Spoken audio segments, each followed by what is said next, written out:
You're listening to the REI Marketing Nerds Podcast, the leading resource for real estate investors who want to dominate their market online. Dan Barrett is the founder of AdWords Nerds, a high-tech digital agency focusing exclusively on helping real estate investors like you get more leads and deals online, outsmart your competition, and live a freer, more awesome life. And now, your host, Dan Barrett. All right, hello everybody, and welcome to this week's episode of the REI Marketing Nerds Podcast. As always, this is Daniel Barrett here from AdWordsNerds.com. How are you? I hope you are doing well. And look, as always, if you are interested in working with my team to build out an online marketing strategy for your market, then you should do that. You can go to AdWordsNerds.com/strategy. That's AdWordsNerds.com/strategy to book time with us, and we will help you get that done. Now, this week's topic came directly from a couple different conversations I had with real estate investors spending significant amounts of money online. And this is, coming from the past couple months. So this is going to be a recent topic. This is going to be a recent kind of conversations that I'm going to talk about. But the underlying concept is not tied to the current situation or the current market or anything like that. The underlying concept is going to be universal. It's going to be eternal. It's going to be something that has to do with human judgment. Like so much of this marketing stuff that I talk about, the reason that I love to talk about it so much is because it really has to do with human judgment and human misjudgment and how we think and how we understand the world, how we understand our lives. And this topic is no exception. So let's dive in. If you are a real estate investor right now, I'm recording this. This is, good Lord, what month is it? It's April. Okay. It's April of 2021, which kind of tell you, how this year's been going so far. But April 2021, right? And as I'm recording this, if you're listening to this in the future, the housing market is really, really bizarre in many different ways, right? There is an incredible amount of pent-up demand. There is an extreme shortage in inventory. The logistical kind of supply chain, even for things like lumber and, contractor labor and all this stuff, is very, very jammed up. And that's led to this sort of extreme overheating of many different housing markets. And I've talked to investor after investor after investor who has some variation of this story. They say, look, the problem is if you want to sell a house in this market right now, you can put it on the MLS, you put it on the market. Someone will come to you the next day and buy your house at more than asking price. They're going to waive the inspections. They're going to pay your fees. They're going to give you cash. They're basically there's such a demand for these houses that anybody could sell on the market, blindfolded. And in a market like that, that affects what real estate investors do because, of course, what do real estate investors really sell? Real estate investors sell convenience. They sell speed and convenience, right? So efficiency, it's going to be an easy thing. You're not going to have to worry about it. And in exchange for that speed and convenience, you're going to take a bit of a haircut on the price. But hey, you can't put a price on your time, right? This is basically the pitch that real estate investors have relied on for decades. So in that kind of market, where you're going to make a lot of money on the MLS and you're going to make a lot of money fast, the speed and efficiency of selling to an investor, the marginal utility of that offer, it decreases. I hope this kind of just makes sense. And if you're a real estate investor right now and you're investing, you are probably experiencing some variation on this, right? So what has happened as a result of that is that many investors and many investing companies, even the big companies, the iBuyers like Zillow, Trulia, or whatever, they are reacting to this sort of tougher real estate investing market by stepping up their marketing. Because what's happened is it's been harder to fill their pipeline with deals. They still want to do that. And so they're like, okay, well, it's harder to step up our pipeline with deals. So I'm going to step up my marketing in order to get more deals into the pipeline. Well, of course, nothing happens in a vacuum. And if they're making that decision, then many other players are making that decision in that game simultaneously. And so that has led to a lot of competition. It's an extremely competitive market on the housing side. That's created an extremely competitive market on the marketing side. And with good reason, right? This is not irrational because, of course, when you do a deal, or you can do a deal, many investors, not all, but many investors are reporting to me higher than ever profit margins on those deals because, again, they're selling them for a significant amount of money. So when you can get the deal, it's worth it. And so you can expect higher competition to get those deals. I hope that all makes sense, right? I'm probably not telling you anything you don't know. Well, I've had many conversations with investors who are in this situation. They are getting, let's say, back into the online marketing game after having done it, let's say a couple different years ago, a couple years ago or so, getting good results. And they're like, look, right now, the market is so hot and these deals are so hot. I want to go get more. And so they relaunch these marketing campaigns after a significant period of time off, and they run it, and then they schedule a call with me. Right? They schedule a call with me. And the question is usually something like, I don't understand why I'm not getting the results I used to. I ran this campaign. It absolutely killed it. It got me, X number of deals at Y amount of money. And now, whether it's, running it by myself or I'm running it with a different agency or, my cousin is doing it or whoever, I'm no longer getting those results. Is this because they're doing it wrong? Am I doing it wrong? What is the reason? And this question gets at a really fundamental misunderstanding that is so critical to get. And it's so critical, not just to understanding where we're at right now, but it's critical to doing a good job with any form of marketing, online or otherwise, direct mail, text messages, RVMs, like whatever, email, anything, billboards, anything. You've got to understand this one cold, hard fact. And to get at that fact, I'm going to ask you a hypothetical question. We're going to take a step back. We're going to think about hypotheticals for a second because it's going to shine light on what I'm about to say. Let's say you are a young real estate investor. You're just getting started. Maybe you are. Maybe that's where you are in your career. Maybe you've been doing this for years. But just imagine back to that time where you didn't know. You didn't know yet. Maybe you haven't done your first deal. Maybe you did one, but it's hard to get your second one. And you're trying to build a career for the first time in real estate investing. And you're looking for answers. You're looking for solutions, right? Maybe you're looking at coaches. Maybe you're looking for books. Maybe you're looking for YouTube videos, whatever. You're trying to educate yourself. And I sidle up to you. Let's say we're at a RIA meeting or something, right? We're at your local RIA. And I sidle up to you. I want you to picture me like I've got the trench coat. I've got the hat pulled down, and I say like, hey, psst, hey, kid. Yeah, over here. All right. Hey, I know you're trying to make it in real estate investing. Well, Joe, I don't know. I was going to say Joe Homebuyer. I think that is a real estate investor company name.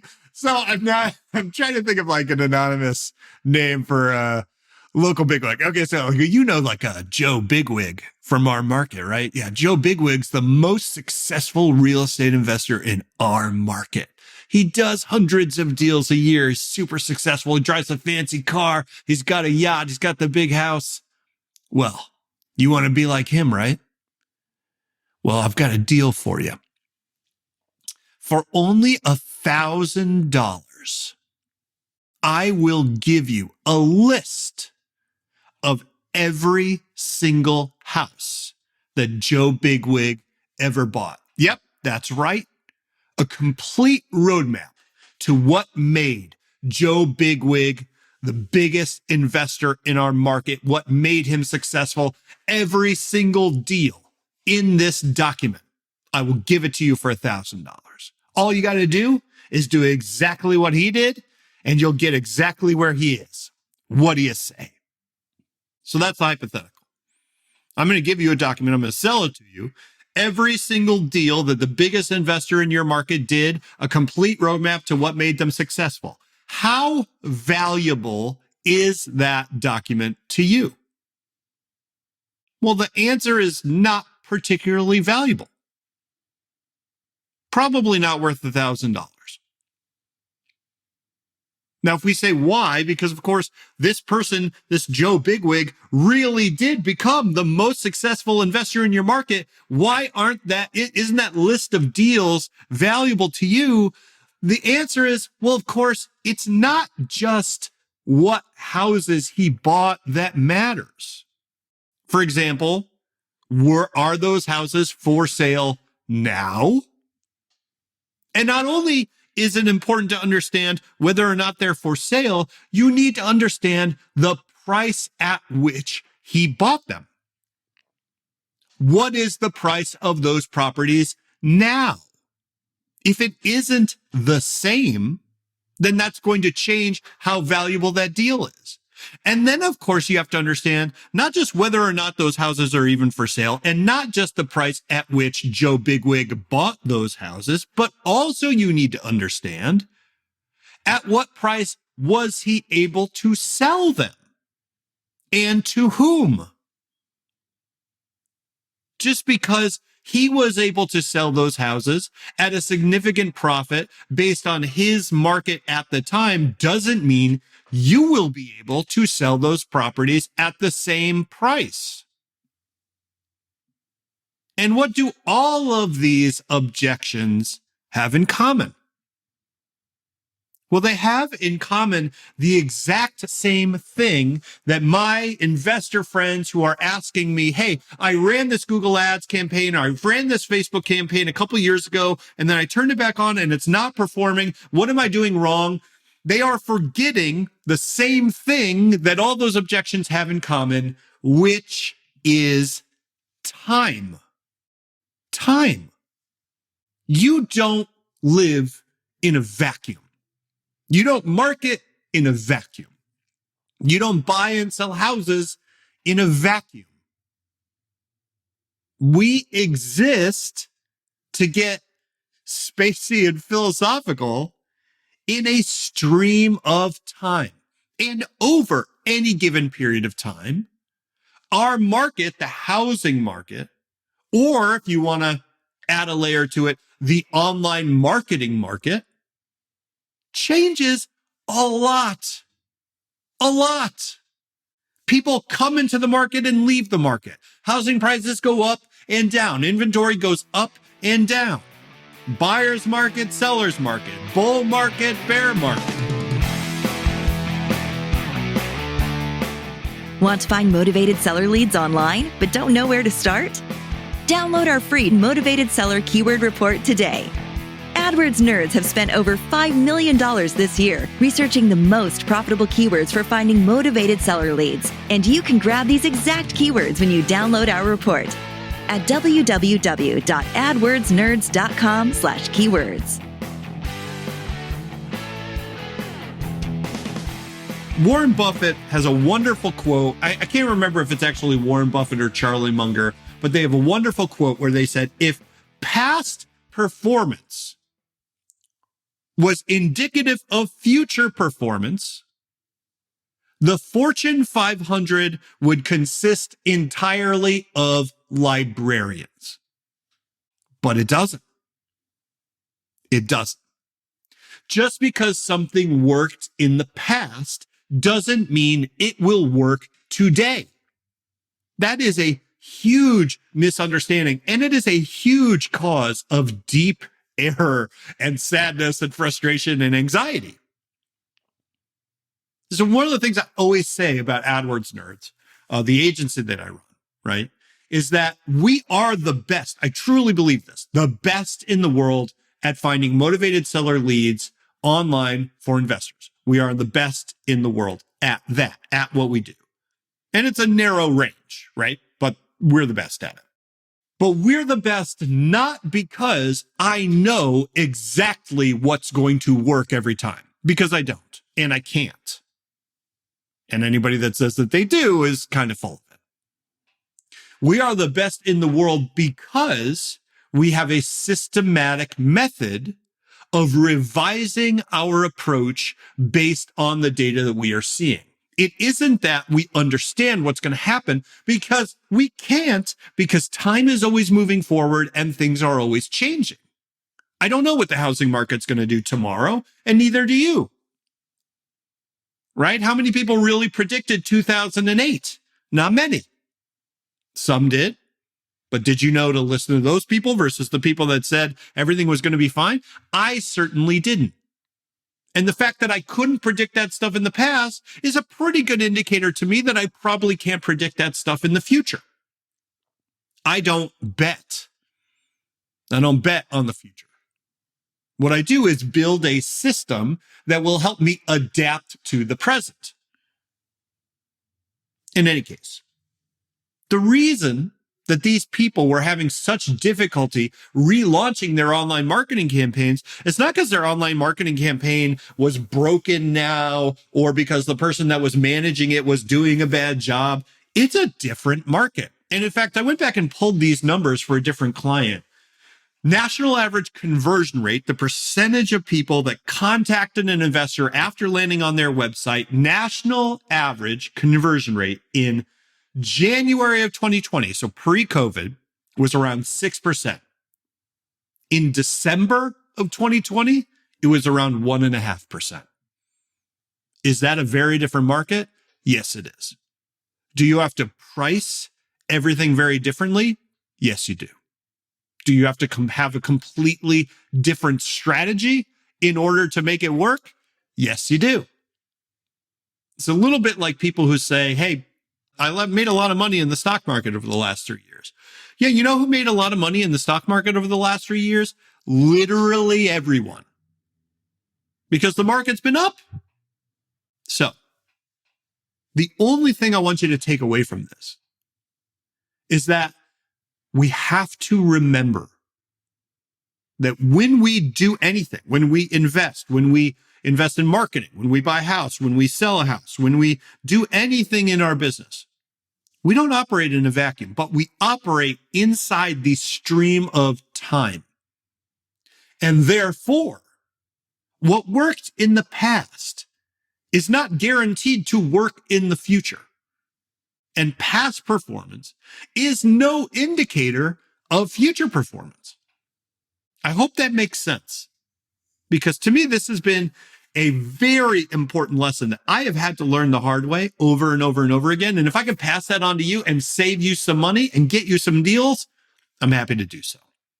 As always, I really appreciate you listening to this episode. You can check out past episodes at adwordsnerds.com/podcast. And look, if you ever want to talk to me or my team about developing an online marketing strategy for your business, you know where to go. It's adwordsnerds.com/strategy. This is Daniel Barrett from AdWords Nerds signing off. Have a wonderful rest of your week, and I will talk to you very soon. Cheers.